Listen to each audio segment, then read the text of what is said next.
Sukda meminta Putri Gandari untuk membuka matanya untuk sekali saja untuk melihat anaknya. Destrarastra dan Sangkuni datang untuk menanyakan apakah seluruh anak Gandari sudah lahir. Gandari menjawab bahwa 100 anak yang sudah lahir tetapi putrinya saja yang belum lahir. Sangkuni tanpa sengaja menyebut bahwa putri dari Gandari tidaklah penting, yang terpenting adalah 100 putranya demi mengalahkan anak-anak Pandu. 15 tahun kemudian, di Hastinapura sedang berlangsung perlombaan antar prajurit untuk memanah dari atas kereta. Dalam kesempatan kali ini karena ikut ambil bagian sebagai kusir. Pada kesempatan kali ini Bisma melihat perisai emas milik Karna ketika pemuda ini berusaha mengangkat roda kereta setelah tergelincir. Bisma kemudian menanyakan hal itu kepada Adirata, dan langsung dijawab dengan tegas bahwa itu adalah pemberian dewa dan dibawa sejak lahir. Karna segera memacu kudanya dan mengejar peserta yang lainnya. Seluruh kereta semakin dekat dengan sasarannya yang dikelilingi kaca demi mengganggu dan menguji fokus para prajurit. Tiba-tiba prajurit yang berdiri di belakang Karna terjatuh dari kereta. Karna muda pun mengambil alih posisi memanah ini sekaligus mengusiri sendiri. Seluruh prajurit bersiap dengan panahnya, begitupun juga Karna muda, karena memang sudah terlatih sejak kecil dan merupakan anugerah dari dewa berhasil memenangi perlombaan ini. Seluruh prajurit tidak terima dengan aksi dari Karna, sebab Karna merupakan keturunan Suta. Ketika prajurit hampir angkat senjata kepada Karna, Bisma menghentikannya dan menyuruh Karna mendekat kepada Bisma. Kemudian Bisma memberikan hadiah kepada Karna. Bisma merasa sedih dan kagum melihat keahlian memanah dari putra Adirata. Keahlian tanpa memiliki strata adalah sia-sia. Kemudian Bisma menyarankan agar Adirata memerintahkan Karna menurunkan busurnya. Bisma juga menyarankan bila Karna ingin berlatih dengan busurnya maka ia harus tinggalkan Hastinapura dan tinggal di Magadha, karena di sana berbeda strata boleh mengangkat senjata. Di pasar Hastinapura, para pangeran Kurawa sedang mengganggu para pedagang dan berbuat onar. Mereka bertindak seenaknya dan merusak jualan dari masyarakat Hastinapura.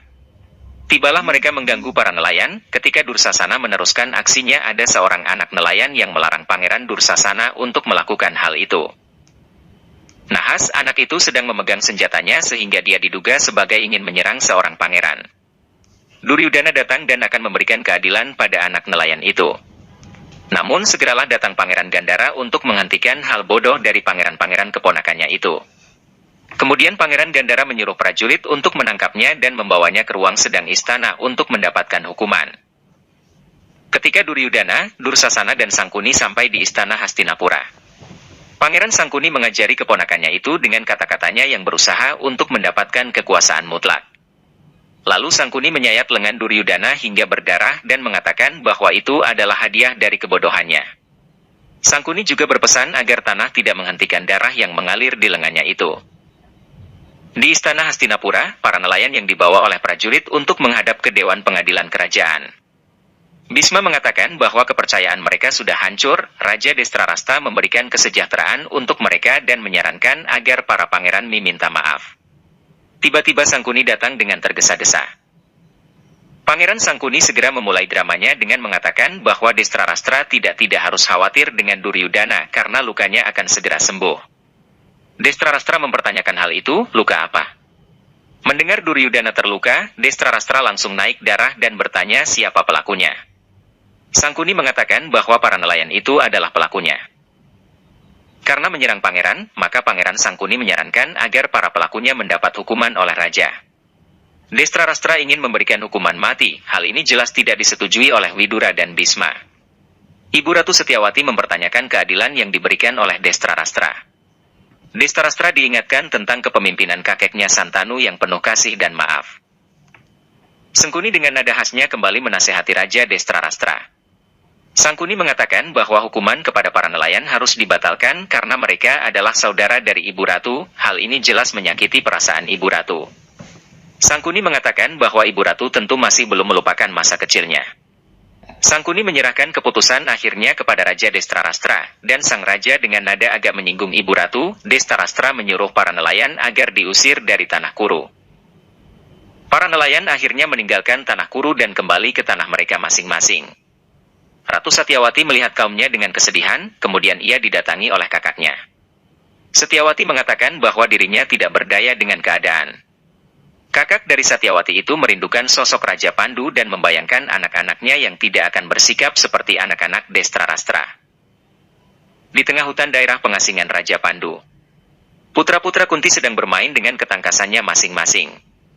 Arjuna dengan panahnya mencari-cari di mana posisi dari kakak Bima yang membawa ladu untuk mereka makan bersama. Arjuna ketika sudah menemukan Bima, memanggil saudara-saudaranya. Bima sedang mendorong batu yang sangat besar dengan begitu santainya untuk menjadikannya penutup dari saudara-saudaranya. Yudhistira sendiri sedang berlatih dengan tombaknya. Nakula dan Sadewa menghampiri Bima yang bersembunyi di belakang batu dan bersiap untuk makan. Kedua putra Madri itu meminta makan kepada Bima dan diberi masing-masing satu ladu. Ketika keduanya mau makan, Bima menghentikannya dan menyuruhnya untuk membaca doa. Ketika Nakula dan Sadewa membaca doa, kedua ladu itu segera disergap oleh Bima dan dimakannya dengan cepat. Ketika Nakula Sadewa bingung di mana ladunya, Bima menyuruh mereka pergi bermain karena sudah selesai makan. Nakula dan Sadewa sedang berdebat dengan Bima mengenai ladu itu. Bima mengambil ladunya tadi dan bersiap untuk memakannya, namun panah Arjuna membuat ladu itu terpental dan jatuh ke tangan Arjuna. Bima berdiri untuk mengejar Arjuna. Dalam kondisi seperti itu, Nakula dan Sadewa juga mengambil masing-masing satu ladu dan membuat Bima memanggil kakak tertuanya Yudhistira. Arjuna memanah satu ladu lagi dan waktu itu jatuh ke tangan Yudhistira. Dengan kebijaksanaannya Yudhistira, seluruh adik-adiknya kembali menjadi tentram dan bergembira lagi. Di Hastinapura, Destrarastra sedang berlatih pedang dengan para prajuritnya. Tiba-tiba Ibu Ratu Satyawati datang dan ingin memarahi Destrarastra yang buta kasih sayang kepada anaknya. Satyawati ingin mengingatkan bahwa Destrarastra adalah seorang raja dan mengingatkan tentang tanggung jawabnya. Destrarastra dengan kata-kata menyinggung, membuat Ratu Satyawati makin sakit hati. Destrarastra meninggalkan Ibu Ratu begitu saja. Para Pandawa kecil pulang ke rumah. Bima segera menghampiri ibunya dan mengatakan bahwa ia masih lapar. Kemudian Kunti menyuapi Bima dan sang pangeran itu langsung kenyang. Kemudian keempat Pandawa yang mengintip dari samping rumah disuruh Kunti segera masuk untuk makan siang. Ratu Satyawati meratapi kesedihannya dan ia terbayang-bayang terkait kata-katanya di masa lalu ketika Bisma datang ke Ratu Satyawati untuk pertama kali. Kemudian Dewi Gangga muncul di hadapan Satyawati. Dewi Gangga juga mengingatkan bahwa tanggung jawab pada keadaan buruk Hastinapura adalah tanggung jawab dari Satyawati. Ratu Satyawati menemui Bisma dan Widura. Ratu Satyawati meminta agar Widura menyiapkan perjalanannya dan akan pergi pagi-pagi sekali. Bisma menanyakan tujuan kemanakah Satyawati. Ibu Ratu itu menyesalkan selama hidupnya tidak menghargai anak yang bijaksana dan cerdas seperti Widura. Kini Ibu Ratu meminta agar Widura menemaninya untuk menemui Pandu di hutan. Ratu Hastinapura itu akan membujuk Pandu agar mau kembali ke Hastinapura. Pandu diharapkan mau kembali menjadi raja dan membuat ketentraman pada masyarakat Hastinapura. Sangkuni telah mendengar kabar bahwa Ratu Satyawati akan menjemput Pandu melalui mata-matanya. Kini pangeran dari Gandhara ini mengajak Gandhari dan Destrarastra untuk mengadakan ritual untuk mengangkat Duryudana sebagai pangeran mahkota Hastinapura. Pangeran Sangkuni menginginkan agar keponakannya itu menjadi pangeran mahkota sebelum kembalinya Ibu Ratu dan Widura. Pandu memberikan pelajaran dan pengetahuan kepada anak-anaknya dengan ajaran yang mulia. Yudhistira dengan kecerdasannya mampu menganalisa setiap kata dari ayahnya. Pandu mengharapkan agar Yudhistira nantinya akan menjadi raja yang baik bagi Hastinapura. Ibu Ratu Satyawati dan Widura telah melakukan perjalanan untuk menemui Pandu. Kini mereka sedang beristirahat bersama para prajuritnya. Ibu Ratu tidak memerlukan istirahat karena pikirannya belum tenang, tapi harus tetap istirahat karena para prajurit memerlukan hal itu. Pandu dan Madri sedang memetik bunga untuk pemujaan. Sedangkan para Pandawa sedang bermain dengan riang. Pandu mendekati Madri dan nampak tergoda. Sadewa seolah mendapat firasat buruk segera pulang untuk menemui ibunya. Sadewa mengkhawatirkan ayahnya karena ia mendapat firasat bahwa ayahnya mendapati hal buruk. Kunti mempertanyakan di mana ayah Sadewa setelah Sadewa mengadukan bahwa ia mendapat firasat buruk. Sadewa mengatakan bahwa ayahnya bersama Ibu Madri sedang di taman untuk mengambil bunga sebagai pemujaan. Kunti segera teringat dengan kata-kata Pandu yang mendapat kutukan dari Resi Kindama. Kunti kemudian segera memerintahkan Sadewa dan saudara-saudaranya agar tetap tinggal di tempat dan Kunti akan mencari Pandu. Pandu bermain bunga dengan istri keduanya ketika mengambil bunga. Mereka berlari-lari di taman bunga tersebut. Pandu dan Materi yang sedang asyik bermain tergoda berhubungan. Dan seperti kutukan Resi Kindama, Pandu pun tewas seketika. Ibu Ratu Satyawati dan Widura tiba di tempat pengasingan Bandung, namun ia heran karena banyak orang berkumpul. Ibu Ratu Satyawati tertegun dan langsung pingsan ketika melihat Pandu sudah tidak bernyawa. Widura segera menghampiri dan menolong Ibu Ratu. Ketika Ratu Satyawati sudah tersadar dari pingsannya, ia berdiri di samping Sungai Gangga. Ia teringat dengan kata-kata sang suami yaitu Raja Santanu ketika masa mudanya setelah mendapat tanda ada seekor ikan melompat dari Sungai Gangga ke tanah dan mati. Madri dan Kunti menangis di rumahnya. Kunti menangis dengan tetap kesabarannya, berbeda dengan Madru yang menangis dengan keras dan sesenggukan. Madri mengatakan bahwa ia akan menyusul Pandu karena kutukan itu berawal darinya dan menjadi kenyataan juga karenanya. Kunti hanya diam saja. Tiba-tiba Madri terjatuh dan meninggal seketika itu. Kunti langsung menghampiri Madri dan mengatakan bagaimana ia memberitahu Nakula dan Sadewa tentang hal ini. Pandu dan Madri dikremasi pada hari itu pula. Widura heran karena tidak satupun anak Pandu yang menangis. Ia menghampiri Yudhistira dan menanyakan mengapa ia tidak menangis. Yudhistira mengatakan bahwa air mata akan terhapuskan oleh keheningan malam. Kalau ia menangis sekarang maka adik-adiknya akan kehilangan semua kekuatannya. Kemudian Widura dekatin Nakula dan membawanya. Bertanya mengapa ia tidak menangis atas kematian ayahnya. Dengan jelas Nakula menjawab bahwa kalau ia menangis, maka seolah-olah dia tidak memiliki kepercayaan atas kakak tertuanya. Dan oleh karena itu, bagi kami, kakak tertua adalah ayah bagi kami. Mendengar hal ini Ibu Ratu Satyawati merasa puas dan senang. Dengan kasih sayangnya, Widura meminta para putra Pandu memeluk dirinya dan mempersilahkan untuk melepaskan air matanya.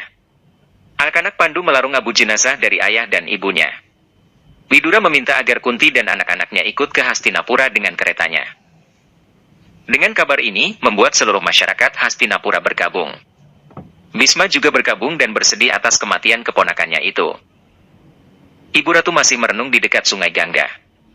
Widura datang menghampirinya dan mengajak bahwa sudah saatnya untuk pergi. Ibu Ratu Satyawati bercerita kepada Widura mengenai kesalahan-kesalahannya yang membuat Hastinapura harus merasakan imbasnya. Dan kini tiba saatnya untuknya bertobat. Surat yang mengatakan bahwa ia tidak akan kembali ke Hastinapura bersama Widura. Ratu Satyawati mengambil keputusan untuk tidak kembali ke Hastinapura. Widura mengatakan bahwa Ibu Ratu tidak boleh mengambil keputusan besar seperti ini. Ibu Ratu menyuruh Widura agar pergi dan membawa anak-anak Pandu. Satyawati akan menghabiskan hidupnya di tempat begawan biasa. Ibu Ratu memiliki satu pesan kepada Perdana Menteri Widura. Ibu Ratu membawa seluruh kerajaan Kuru bersamanya dan kini Widura yang membawa kerajaan Kuru bersamanya sekarang. Dan mulai saat ini Widura yang bertugas menjaga tata Hastinapura agar Yudhistira yang akan bertahta di sana. Kematian Ibu Ratu menyerahkan perhiasannya kepada Perdana Menteri Widura. Pangeran Sangkuni di tengah-tengah masyarakat Hastinapura mengumumkan bahwa 2 hari dari sekarang Pangeran Duryudana akan dinobatkan sebagai Pangeran Mahkota yang akan menduduki tahta Hastinapura. Kemudian Sangkuni mengatakan, hidup yang mulia Destrarastra. Diucapkan sampai 3x.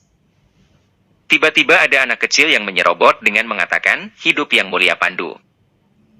Anak kecil itu disuruh maju oleh Pangeran Sangkuni dan diberitahu bahwa bukan hidup yang mulia Pandu, tapi abadilah yang mulia Pandu. Di Hastinapura, Bhisma datang ke kamar Sangkuni dan menyampaikan bahwa ia ingin main dadu bersamanya. Sangkuni menawarkan siapa yang memulai memainkan dadunya duluan. Bhisma segera menjawabnya bahwa ia yang akan mulai duluan, karena Sangkuni telah memulai permainannya. Sangkuni memulai pembicaraan dengan membicarakan tentang 6 hal yang penting menurutnya. Kemudian Bhisma juga menjawab dengan 6 hal yang dijadikan sebagai prinsip. Kemudian Bhisma menggenggam dadu itu hingga hancur dan pergi meninggalkan ruangan Pangeran Sangkuni. Sangkuni langsung menghela nafas panjang ketika Bhisma sudah pergi dari kamarnya. Destrarastra sedang berada di kamarnya bersama Ratu Gandari. Keduanya berdebat mengenai rencana penobatan Pangeran Duryudana sebagai Pangeran Mahkota. Sangkuni datang dan memperkuat kata-kata Destrarastra hingga membuat Gandari terdiam. Sambil memberi nasihat bahwa penobatan Pangeran Mahkota harus ditunda dan menunggu Perdana Menteri. Destrarastra yang masih terbakar nafsunya pergi meninggalkan kamarnya. Karena Muda sedang mempersiapkan bekalnya untuk mengenyam pendidikan dan pergi meninggalkan Hastinapura. Ibunya menangisi kepergiannya, ia mengingatkan bahwa ia akan segera kembali. Ayah menatap ayahnya mengatakan bahwa ia tidak akan kembali ke tanah Hastinapura. Karena dengan masih terbakar nafsunya, mengatakan bahwa dia akan pergi hanya sebentar dan kembali ke tanah Kuru untuk menjadi salah satu orang hebat di tanah ini. Karena kemudian berpamitan dengan orang tuanya dan pergi meninggalkannya. Kunti dan anak-anaknya sudah sampai di tanah Hastinapura. Kunti menghentikan keretanya, ketika Widura bertanya, ia menjawab bahwa ia mengingat-ingat masa lalunya. Widura mengatakan bahwa Kunti haruslah masuk sebagai seorang ratu. Kunti turun dari keretanya dan menyuruh anak-anaknya untuk menghampirinya. Kunti menunjukkan kerajaan Hastinapura dan memintanya agar menganggapnya sebagai rumahnya. Penting mengajarkan tentang nilai-nilai dari kebenaran mereka. Kemudian mereka mulai berjalan untuk memasuki kerajaan Hastinapura. Di Hastinapura Sangkuni menunjukkan Duryudana tentang keberadaan Pandawa. Sangkuni juga mengatakan bahwa karena merekalah Duryudana belum bisa dijadikan pangeran mahkota. Sangkuni menanamkan kepada Duryudana bahwa kelima Pandawa itu bukanlah saudaranya, melainkan musuhnya. Masyarakat Hastinapura menyambut kedatangan Kunti dan anak-anaknya. Para masyarakat itu memberikan salam kepada Ratu Kunti. Karena yang akan berangkat menganyam pendidikan melihat kedatangan Ibu Ratu. Keduanya sempat bertatap muka dan saling melihat satu sama lain. Karena tiba-tiba saja meneteskan air mata. Ketika masyarakat saling dorong, tiba-tiba karena terdorong dan tempat tertunduk di kaki Kunti. Bisma dan yang lainnya sudah menunggu di gerbang istana. Mereka semua menyambut keluarga Pandu dengan baik, kemudian Kunti diajak Gandari untuk melakukan ritual.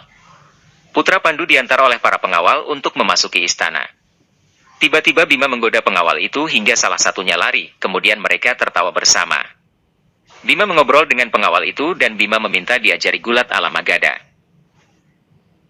Ketika Pandawa hendak naik tangga istana, para Kurawa datang dan memenuhi tangga itu.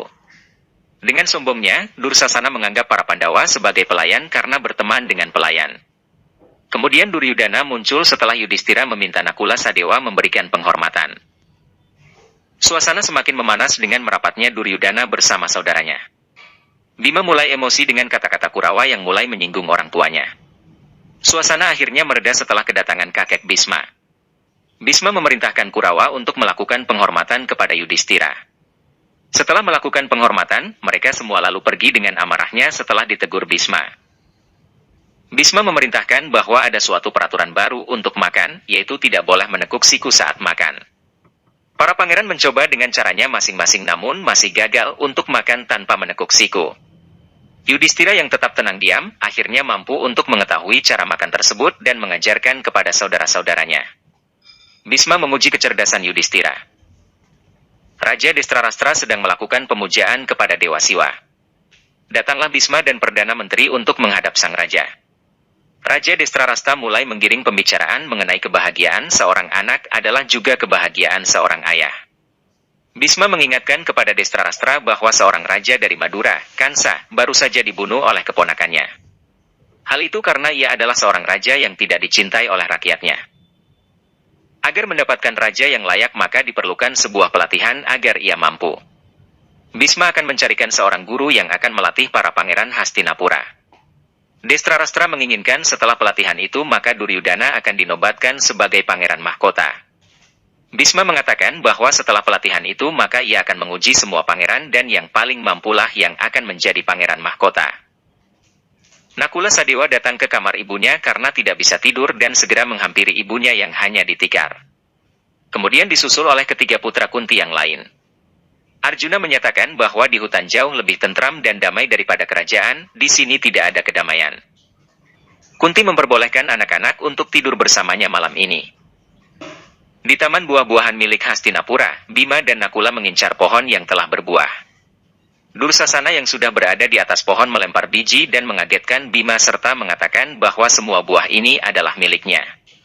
Salah seorang pangeran Kurawa menyuruh Bima ke Kuntiboja jika ingin mangga.